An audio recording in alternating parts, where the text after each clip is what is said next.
Long, long ago, we all lived together. Extended families, multiple generations, trusted friends, all in the same village, all helping to care for our children.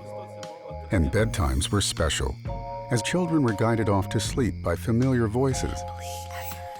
As our world grew bigger, we moved away for school, a job, a girl, a boy, and we replaced moments shared between us with miles keeping us apart.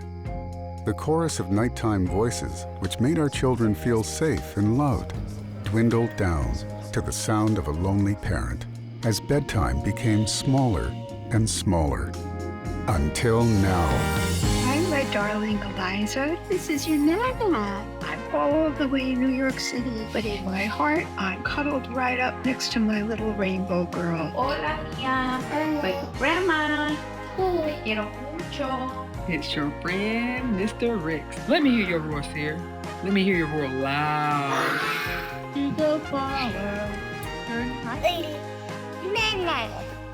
Ready for bedtime story? It's about an itsy bitsy spider that climbed up the water spout. And down came the rain and washed that spider out. Tuck-ins from Hatch. Bring your village to bedtime.